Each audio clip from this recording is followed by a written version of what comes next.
all recruits, in-state, out-of-state, can now clearly see the trajectory of this program versus the trajectory of the other programs.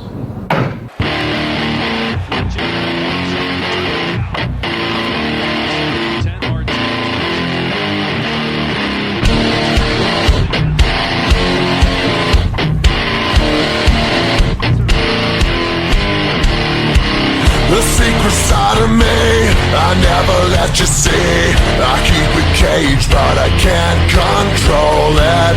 So stay away from me, the beast is ugly. I feel the rage and I just can't hold it. It's scratching on the walls, in the closet, in the halls. It comes awake and I can't control it.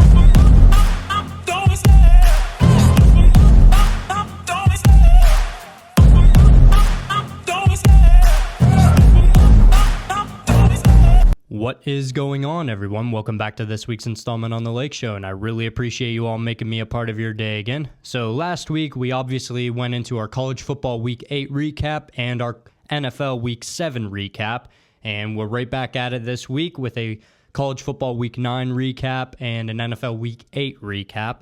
A lot of things have been shaping up in college football for an immaculate finish. This 12-team playoff is going to be absolute madness at the end of the year. We're going over briefly later on in the show. We're going to go over the standings and the four major conferences. Obviously, there will be 5 conference champions that will more than likely get into the college football playoff. So we're going to discuss all that going forward. But the main conferences we'll be talking about today, the SEC, the Big Ten, the ACC, and the Big 12. Obviously, those are the big 4, and that's where it's shaping up to be the most interesting. And it's going to be madness by the end of the year and by Selection Sunday, which is on November 5th, which is crazy enough. I'm not watching the presidential election. I'm watching the college football playoff committee selection. That's what I'm going to be watching. But either way, make sure you all go vote. I know who I'm voting for. Anybody who knows me knows who I'm going to vote for. But either way, obviously, you all know I'm a Bucked Up ambassador, so use promo code SHOW32. Get yourself 20% off any and all pre-workout orders at buckedup.com. And real quick, I just wanted to take a moment to thank you all again for making me a part of your day. And, I feel very blessed on this side of the camera. Obviously, I'm recording on my phone. You all know that. And eventually, I plan on getting actual cameras to, just liven it up and make it a more quality, video for everybody. But I wanted to take a second to just thank you all. And, you guys really make it worth it. It's fun doing this thing. It really is. I get so much enjoyment out of it. And, God's working wonders in my life. And my Lord and Savior, Jesus Christ, He's working wonders in my life. And I couldn't be more blessed to be doing this because it just brings me so much happiness doing this. It's really a fun time being able to, just be my own talk show. I never thought in a million years I'd be doing something like this. If you told me 3 years ago I would have been doing all this, going through what I went through early on in the channel's life, dealing with mental health and then transitioning slowly into a full-fledged sports talk show, I would have told you were crazy, but, God works wonders in our lives, and, maybe this is my calling one day. Who knows? Only God knows, and He has a beautiful plan for all of us, and I just wanted to take that, minute or so, that 2 minutes or so, just to thank you all. We're almost at 200 subscribers on YouTube. We're 8 away, so keep liking and keep subscribing for the best college football and NFL podcast on YouTube. So without delaying anymore, let's get into our college football Week 9 recap. So there's been quite a few things that have been shaping up over these past couple weeks. Obviously, as I said in the beginning of the video, we are in for a tremendous finish to the college football season this year. There's very few unbeaten teams left, but one of them we're going to be talking about right now. Number 19, Pittsburgh handled business against Syracuse 41-13. And in this game, former Ohio State quarterback Kyle McCord, first of all, he threw the ball 64 times. I don't care what program you're in. I don't care if you're in high school, college, NFL, CFL, overseas leagues, whatever. If you're throwing the ball 64 times in a game, there's bigger issues at hand. There's so many issues when you really dive deep into that. But either way, Kyle McCord went 35 of 64, 321 yards, no touchdowns, and 5 interceptions. 3 interceptions returned for touchdowns. What the heck? I mean, Kyle McCord at the beginning of the year was really showing out, and it seemed like I think he got up to like 7 in the Heisman voting, at least early on in the season. Obviously, a lot of things happen over the weeks and in the coming months, that influence the Heisman decisions and the Heisman rankings. But Kyle McCord, for the most part, early on at Syracuse this year, he was playing very well until he went up against Pitt. 5 interceptions, 3 of them returned for touchdowns, no touchdown passes whatsoever. This was abysmal. This was an ass beating, to put it lightly. I apologize for cursing, but this was a beatdown. And Pittsburgh is 7-0 right now, and they're 3-0 in the ACC. And they will be playing Clemson in the up-and-coming weeks. I know this upcoming week they have SMU, another team in the ACC who's undefeated, and undefeated in ACC play. So that should be... The ACC is actually shaping up to be very, very interesting. Like I said, we're going to go over all that later down the line, later in this episode. But over the past weekend, excuse me, Pittsburgh 41, Syracuse 13. Next game we're going to talk about from last week. Excuse me, guys. 2 weeks in a row. My throat's been killing me in the mornings. But number 17, Boise State, going on the road to UNLV.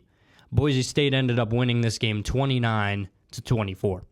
Now, early on in this game, it seemed like it would have been, it turned out to be a good game. It was shaping up to be that way in the first place. Even before this game ever started, even from weeks ago, everybody knew that in the Mountain West, it was coming down to Boise State and it was coming down to UNLV. I believe both of these teams played in the conference championship last year with Boise State handling UNLV very convincingly, if I remember correctly. But again, I talked about UNLV on this channel quite a few times over the past couple weeks, mainly when it had to do with Matt Sluka, the NIL situation, and the backup Hajj Malik Williams coming in, and honestly playing better than Matt Sluka. And I still think Hajj Malik Williams is way better than Matt Sluka, so there's no real debate there. But this game early on, it was worth the hype.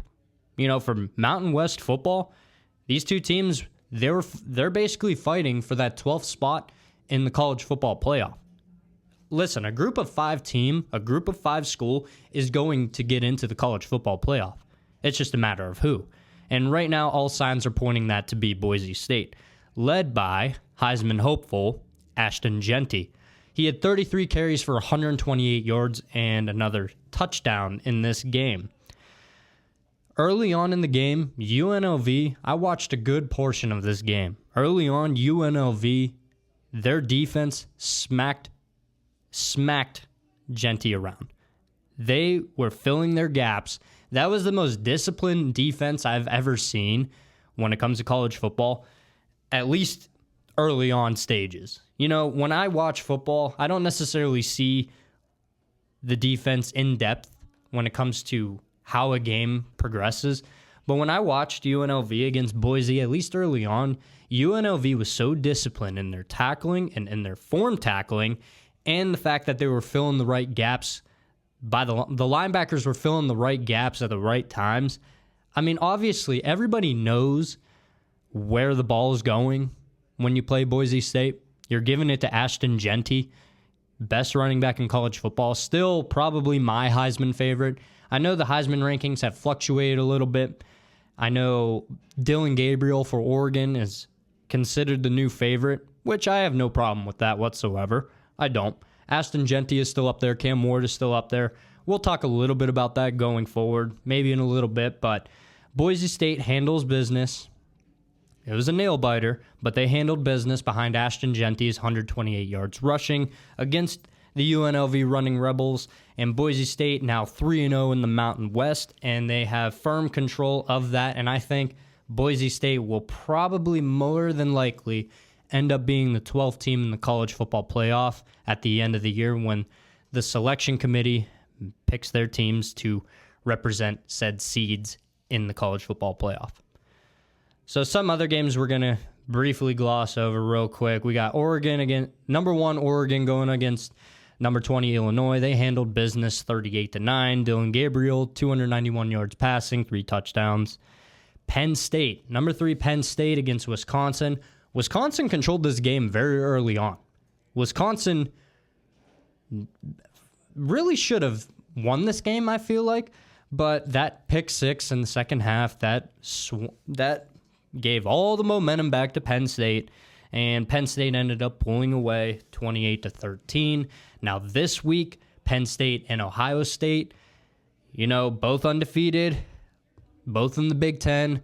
Winner of this more than likely will play for the second spot in the Big Ten championship game. This is my also big problem with college football. Why is this not a night game? It's game of the week. You have undefeated Penn State against one-loss Ohio State, number 3 versus number 4. Why is this not a night game?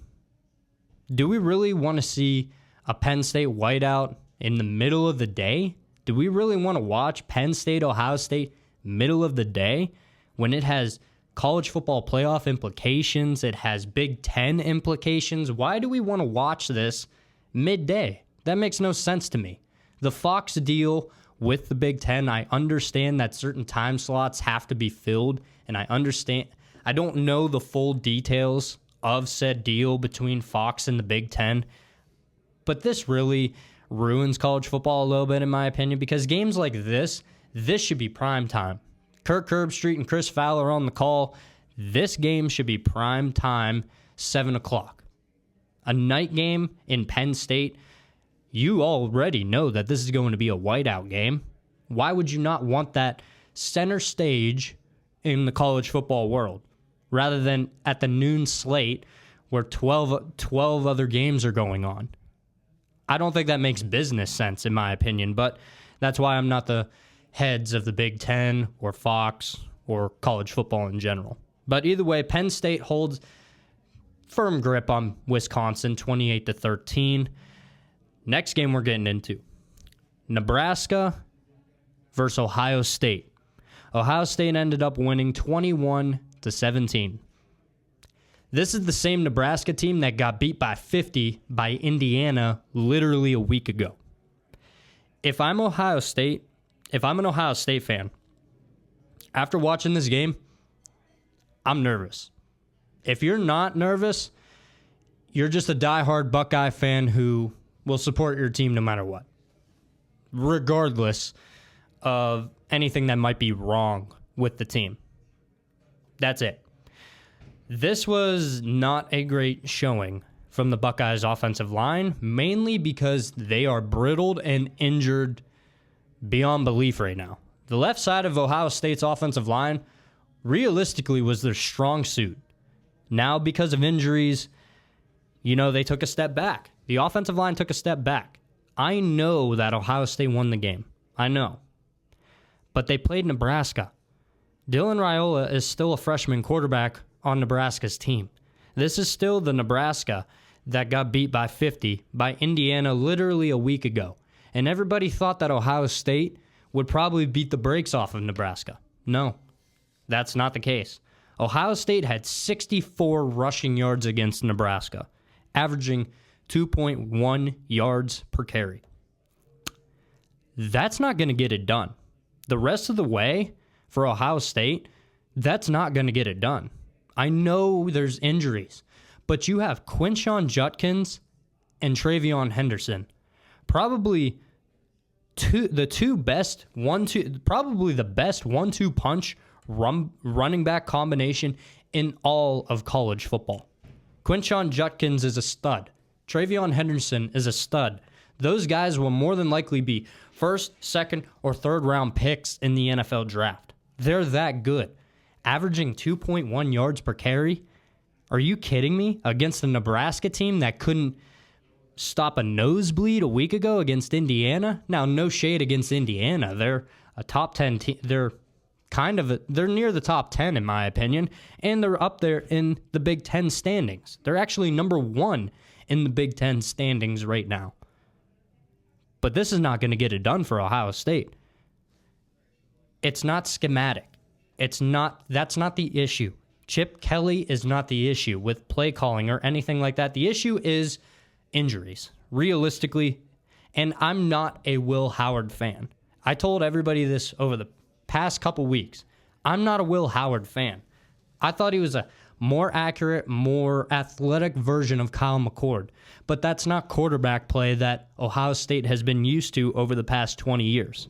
That's just realistically not the case. Will Howard, he didn't play bad. 13 of 16, 221 yards, 3 touchdowns, 1 pick. And Jeremiah Smith, 3 receptions, 70 yards, and a touchdown. Jeremiah Smith has caught a touchdown pass in every single game this year. Easily the best true freshman in America, and probably, honestly, the best wide receiver in college football, not named Travis Hunter. But when you look at Ohio State going forward, you still got to play Indiana. You still got to play Michigan, who just beat Michigan State, by the way, even though they're both not really that good.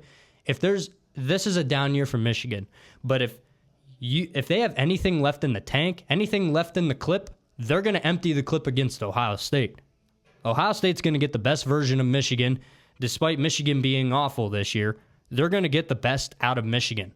That's the way it goes in that rivalry game. That's how it goes in the game. But looking at Ohio State, if these injuries keep up, if they're not able to run the football, if Will Howard stays, he was consistent this game, but if he reverts back to those inconsistent tendencies, Ohio State might be left out of the Big Ten and possibly could be left out of the college football playoff. Like I said, you got Indiana coming up, undefeated Indiana, and you still have Penn State this week, undefeated, and then you got Michigan at the end of the year. Like, those aren't easy games. Even the Michigan game, I will not say that's going to be an easy win for Ohio State, especially the way they're playing. Michigan still has a great defense. Their quarterbacks are just awful. Their quarterback play is horrendous. But if I'm Ohio State, I'm worried going forward because of these injuries to the offensive line. If you guys cannot run the football and establish any sense of a run game against these, powerhouses of college football like a Penn State, like an Indiana, especially in your own conference, you guys will probably be left out of the playoff and left out of the Big Ten championship game. So if I'm Ohio State, I'm worried going forward. Do I think they can right the ship? Yes. Do I think they probably will still make the Big Ten championship? More than likely. But it's concerning, to say the least. Going forward, Ohio State, they got to shape up. You got 2 of the best running backs in college football. Time to start making some holes for them to actually run the football. All right, next game we're going to go into. Texas on the road against Vanderbilt. Same Vanderbilt that beat Alabama a couple weeks ago. Texas survives 27-24. Okay, Texas is, in my opinion, they're in trouble a little bit because of their quarterback play. Ever since Quinn Ewers got hurt and came back, he's been an inconsistent mess. Quinn Ewers, 27 of 37, 288 yards, 3 touchdowns, 2 interceptions against Vanderbilt. That's not going to get it done. Vanderbilt almost came back and won this game. Vanderbilt probably should have won this game. But if you look at it from this stance, if Quinn Ewers continues to play inconsistent, and Texas is still right in the mix for the SEC title game, and obviously the college football playoff, do you end up benching Quinn Ewers for Arch Manning? I don't know. I think it's a possibility, and I don't think necessarily it's a bad option. I think Quinn Ewers is the second best quarterback on his own team, But Arch Manning, obviously he's a freshman, but he's also the son of a Manning. He is a Manning, so I'll give Arch Manning the nod over Quinn Ewers any day. But if Quinn Ewers continues to struggle, continues to throw interceptions, continues to turn the ball over, I think if you're head coach Steve Sarkisian, you have no choice but to bench Quinn Ewers and to put in Arch Manning.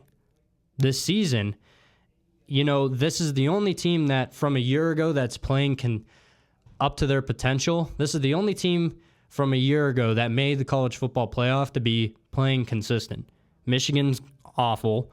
Alabama is struggling, even though they won convincingly this past week. And Washington's struggling this year. Texas is the only consistent team. They only lost one game, but that being to Georgia in the SEC. So going forward, this is on Quinn Ewers. He's got to stop turning the ball over. If he doesn't, I would not be surprised if there's a quarterback change in Austin eventually, because this team is very talented and definitely could win the national title this year. So if Quinn Ewers continues to struggle, I think you'll see Arch Manning come in and, do what he does. And apparently that's all he does is ball out. So if I was Quinn Ewers, I'm a little bit nervous and I'd want to shape up if I was him. It's entirely plausible that Steve Sarkisian will not let this season go to waste and not take any chances, and he may end up benching Quinn Ewers if he continues to struggle like this in favor of Arch Manning. Next game we're going to talk about Miami against Florida State, the rivalry renewed. Yeah, Miami beat the brakes off of Florida State 36-14. The only reason FSU has 14 is because they scored a garbage time touchdown. Now, Cam Ward, this wasn't necessarily the game we're typically used to from Cam Ward. He threw for over 300 yards and 2 touchdowns basically in every single game he's played this year. He threw for over 300 yards in every single game so far. He only had 208 yards passing, but he did have a receiving touchdown. The story of this game, for this big-time rivalry, was Damian Martinez, the transfer from Oregon State. At the beginning of the year, I said to everybody that this was one of the biggest acquisitions that a team has made and one of the most underrated.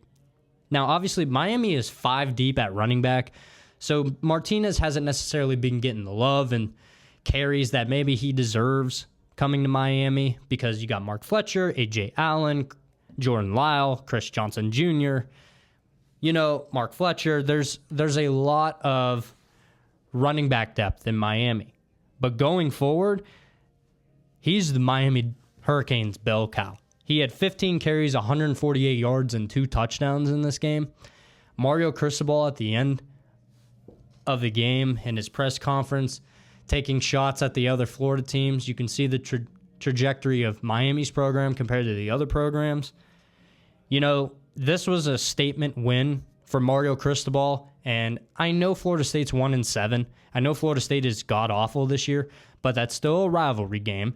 If Florida State had anything left in the tank, they would have emptied the clip against Miami, because that's their most hated rival, and nobody would have loved to beat Miami more this year than Florida State. But it wasn't meant to be. I was at the game 2 years ago in Miami when the Hurricanes lost 45-3 to Florida State, and Mike Norvell ran up the score. Well, this was a simple game plan for Mario Cristobal. Run the football. Run it down their throat. Make them stop it. They could not. Mario Cristobal basically just gave Mike Norvell and all of Florida State the middle finger with his game plan this past week. Mark Fletcher had 71 yards and a touchdown, and Damian Martinez, 148 yards and 2 touchdowns. Miami's game plan for this game was simple. Dominate the trenches, run the football, make them stop you. And they couldn't. Florida State, first time in 70 years, a team went undefeated the year prior and started the season 1-7 the next year. That's the first time it's happened in 70 years. What is going on with Florida State? Mike Norvell can't recruit, clearly. He can't. You cannot base your whole team off a transfer portal. transfer portal is important. It's very important. You look at Miami. A year ago, they were down a quarterback. Wasn't for a lack of talent everywhere else. They didn't have the right quarterback. In comes Cam Ward. Oh, look at that. They're undefeated going into November now. This game plan was so simple, and it was kind of boring to watch a little bit, but I loved just watching Miami pile drive and steamroll the Florida State defenders. That was Mario Cristobal's game plan. I'm thoroughly convinced the entire time. He did not forget when Mike Norvell ran up the score on him 2 years ago in Hard Rock.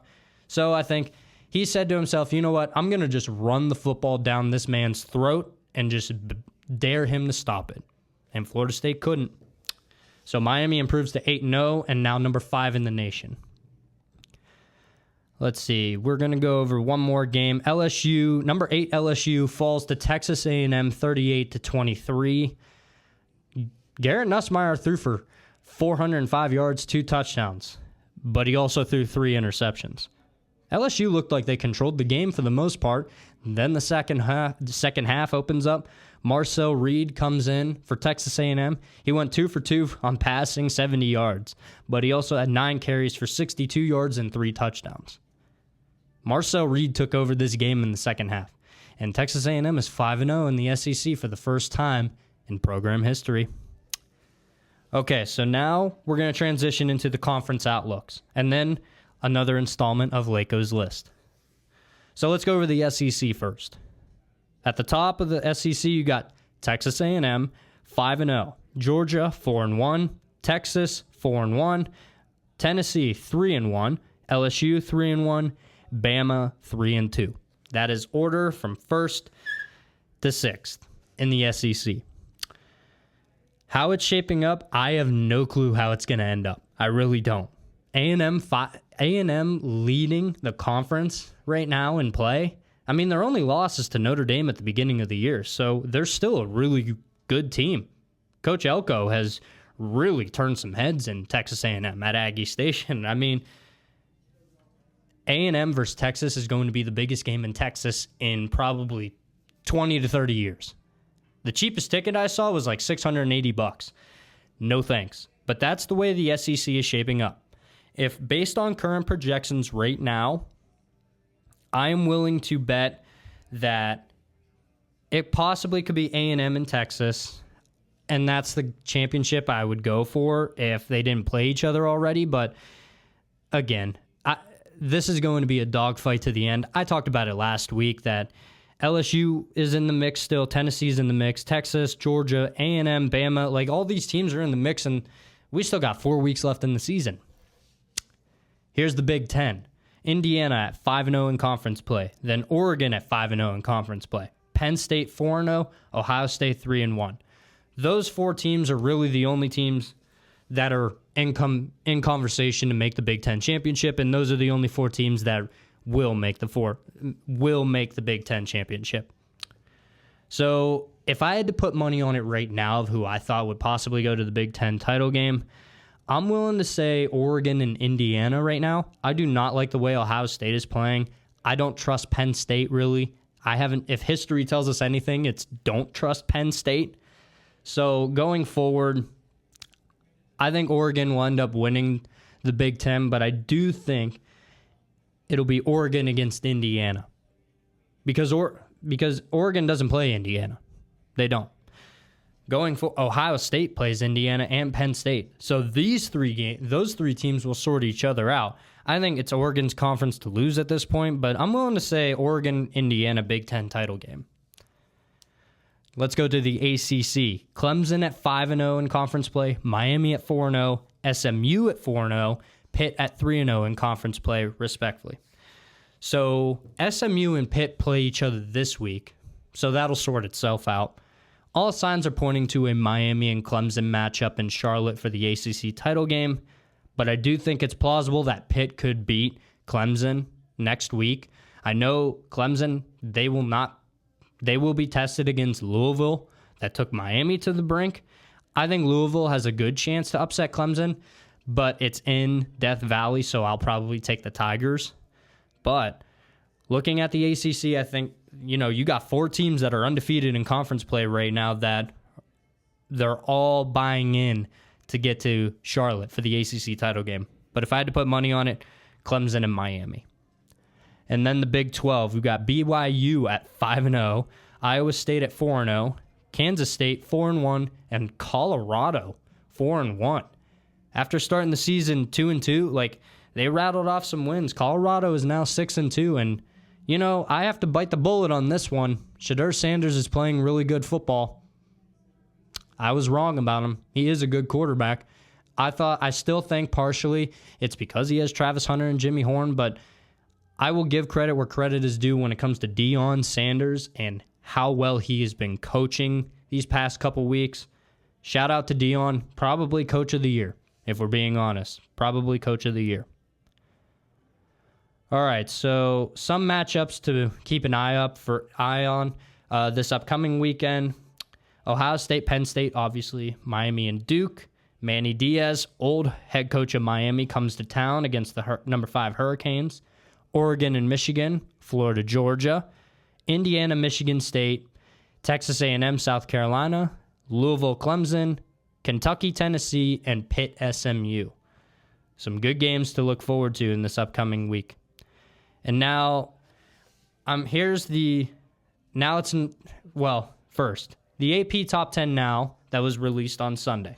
Number 1, Oregon, 2, Georgia, 3, Penn State, 4, Ohio State, 5, Miami, 6, Texas, 7, Tennessee, 8, Notre Dame, 9, BYU, 10, Texas A&M. Now time for an installment of Laykos List.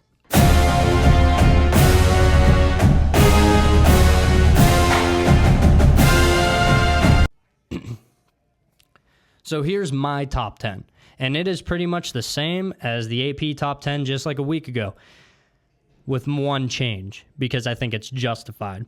Oregon 1, Georgia 2, Penn State 3, Ohio State 4, Miami 5, Texas 6, Tennessee 7, Clemson 8, BYU 9, and Texas A&M at 10. Why Notre Dame all of a sudden is back in the top 10, I have no clue. They beat Navy. Now, I know Navy was undefeated and number 25 in the nation, and Notre Dame won convincingly. If you put Notre Dame up against Clemson, BYU, or A&M again, I think Notre Dame loses all 3 of those teams. I don't know. I disagree with the notion that Clemson should be punished for being on a bye week. I believe they were on a bye week, but either way, the fact that you would allow Notre Dame to jump A&M and BYU, did you see what A&M did to the number 8 team in the country? They beat the brakes off of LSU in that second half. And BYU's playing great football right now. I wouldn't take Notre Dame over BYU right now.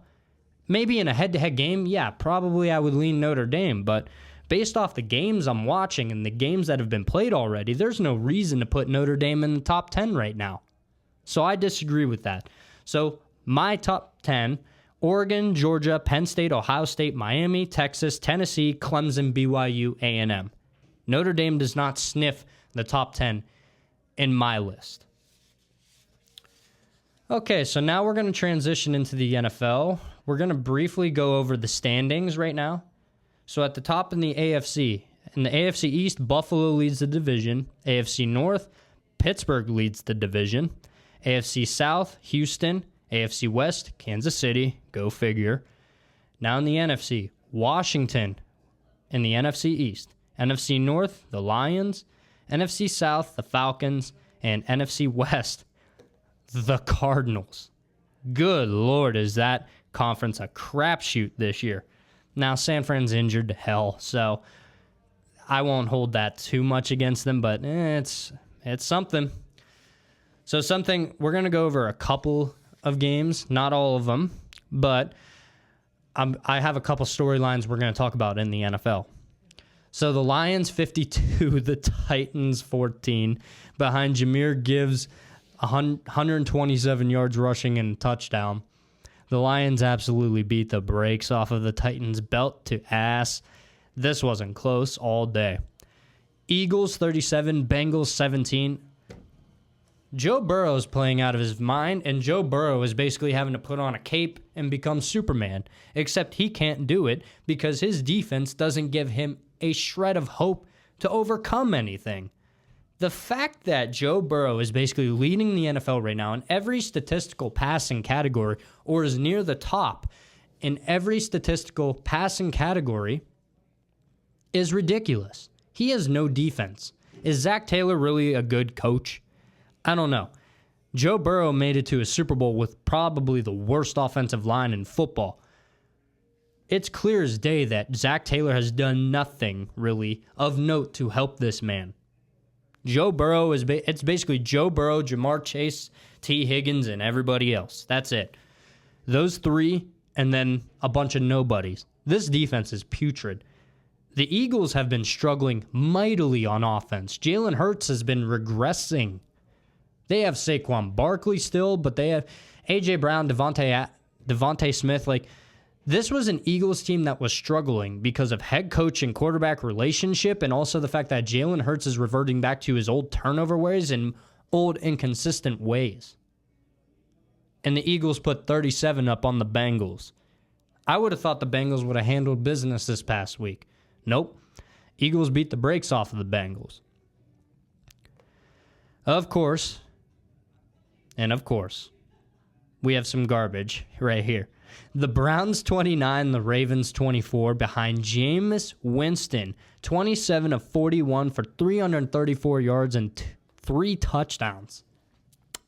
I wonder who has been saying that Jameis Winston should have been starting weeks ago. Oh yeah, that guy was me. I've been telling everybody that Jameis Winston should have been starting weeks and weeks and weeks ago. Probably at the beginning of the season he should have been starting.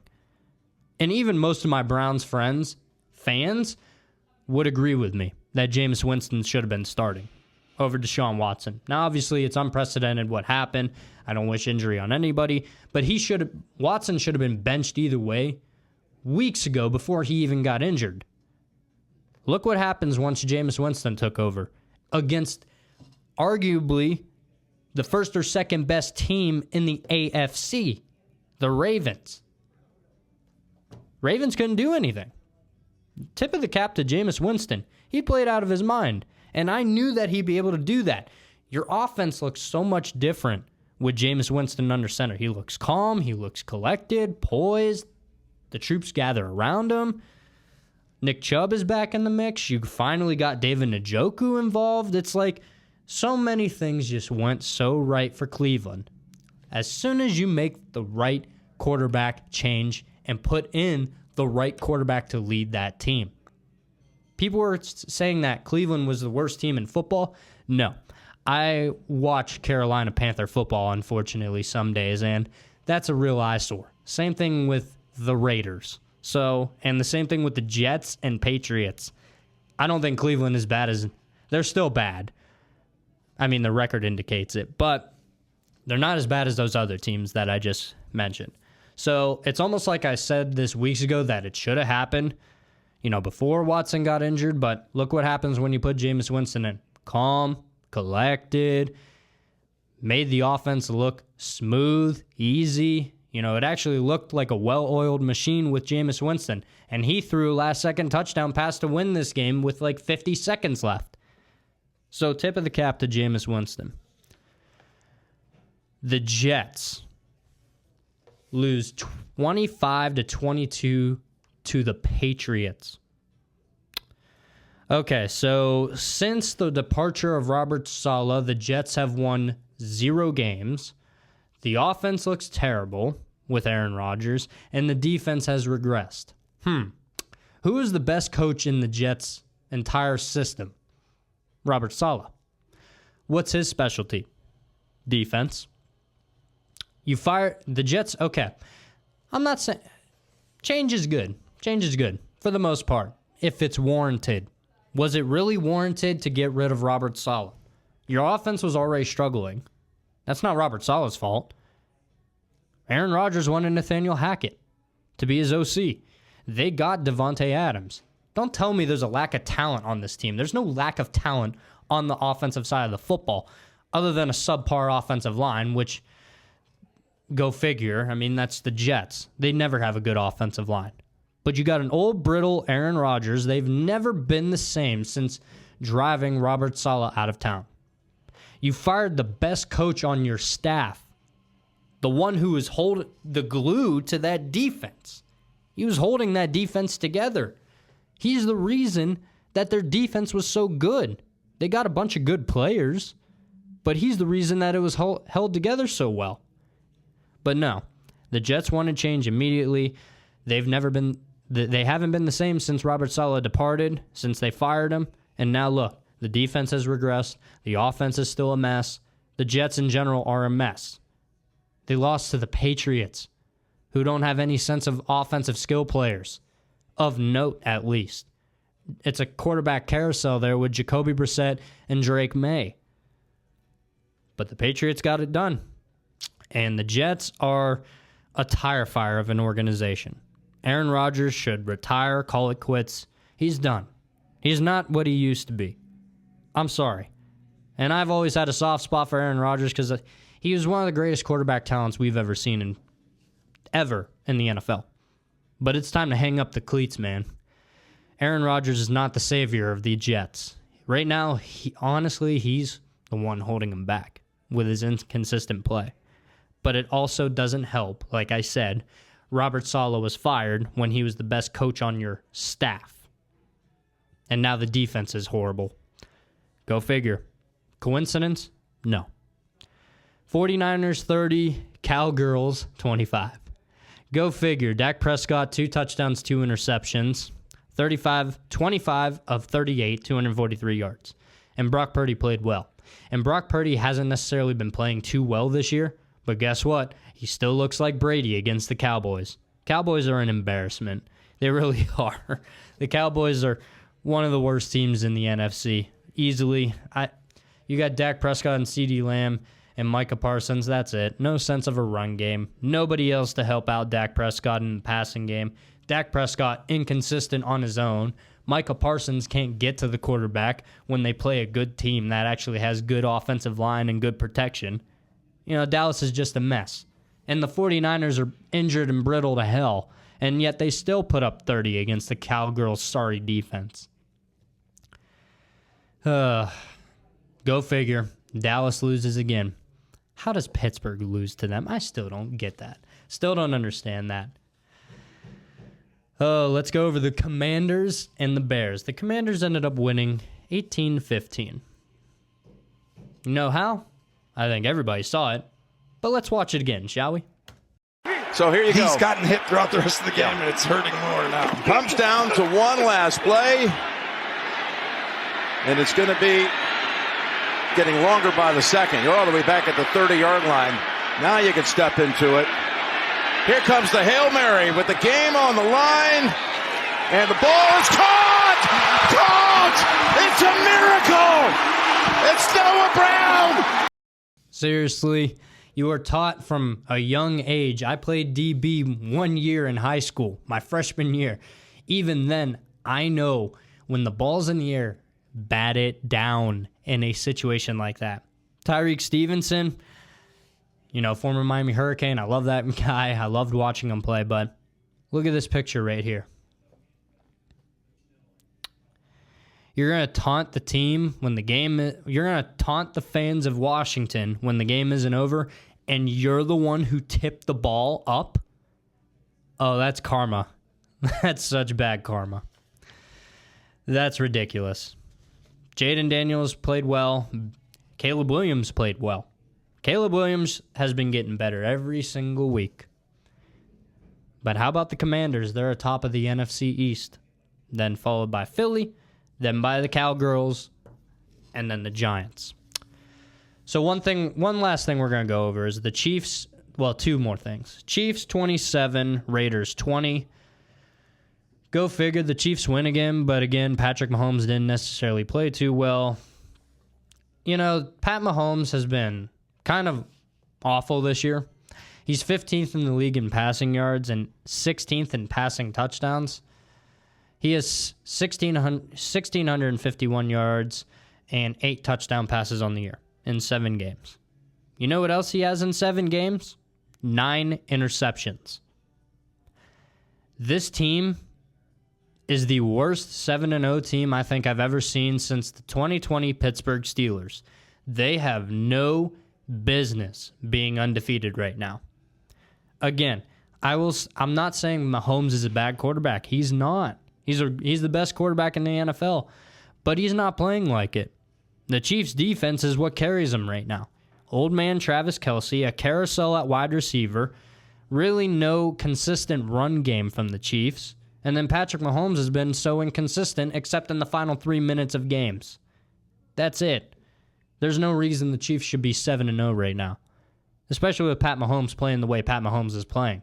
9 interceptions in 7 games. Crazy time in the NFL. It really is. So I'm going to give you some teams that I think in the AFC that can definitely probably dethrone Pat Mahomes and the Chiefs. Obviously, Pat Mahomes and the Chiefs, they're going to be fighting for that number 1 seed in the playoff, that first round bye. But I got a list of 4 teams in the AFC right now that I think can take that away. The Ravens, even though the Chiefs beat the Ravens week 1 and the Ravens lost to the Browns, I still think the Ravens now would be able to beat Patrick Mahomes and the Chiefs. The Bills, they just stomped all over the Seattle team that was kind of picking up momentum in the coming weeks, but they just stomped them out. Josh Allen is playing lights out football. I would take the Bills over the Kansas City Chiefs right now. I would also take the Texans, maybe just because if Nico Collins plays, I would take the Texans. They're not the same offense without Nico Collins, but I would still take the Texans to possibly be very competitive with the Chiefs. And one more team, sorry, Pittsburgh. Didn't think I'd be saying that. Obviously, it's to be determined with Russell Wilson. It really is. They play the Jets and the Giants. But when you look at the way their defense plays, and if Russ continues playing hot, if Russ continues to play well, I don't see any reason that the Steelers wouldn't be able to beat the Chiefs. One final thing I'm going to give you. I made one of these at the beginning of the year, and I haven't touched on it in a little bit, but I'm going to give you my Super Bowl bubble. Teams inside the bubble, that's teams I think can win a Super Bowl right now. And then teams on the outside of the bubble maybe need a couple breaks going their way or need maybe a couple pieces to finally get them over the top. So here's my Super Bowl bubble. On the inside, I have the Lions, the Chiefs, the Ravens, the Vikings, and the Bills. Outside looking in, Texans, Eagles, Falcons, 49ers, Steelers, Packers, Commanders. The only reason and here's the reason the 49ers aren't in, is because of their health. They're injured and brittle. That's the only reason I have the 49ers on the outside looking in. But the Lions easily have the best offense in football, I feel. Best running attack in football, and that's including against the Ravens. But here's the one thing about every Super Bowl bubble team that I have. This is why they can win the Super Bowl. Lions, unstoppable run game. Chiefs, Pat Mahomes and Andy Reid. Simple. Ravens, Lamar and Derrick Henry. Vikings, head coach. Their head coach, Kevin O'Connell, very good. And Sam Darnold's still playing well despite that BS call against the Rams. Buffalo, Josh Allen. And now the outside looking in, Pittsburgh has a great defense. We're still waiting to see on the offense. Packers, Jordan Love, need more help on the defense and more consistency. Commanders, they're just very young. 49ers, health. Falcons have no sense of a pass rush. And the Eagles, Jalen Hurts, inconsistencies. Those are what keep, and the Texans, Nico Collins' injury. That's really what keeps those teams outside of the Super Bowl bubble, in my opinion.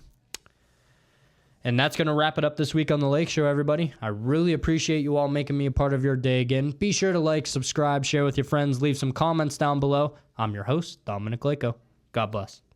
I love the chase and the hunt, and I set the pace when I'm running. I always take what I want and I always give it 100. Don't need a bank, no I'm funded. Play the game like it's nothing. I'm always thankful for something. Don't take for granted, stay humble. Now wake up! It's time to look at the enemy. Look in the mirror if he is no friend to me. It's not working out, maybe it's the chemistry. It's time to break up so I can make a better me. Better believe in your mind.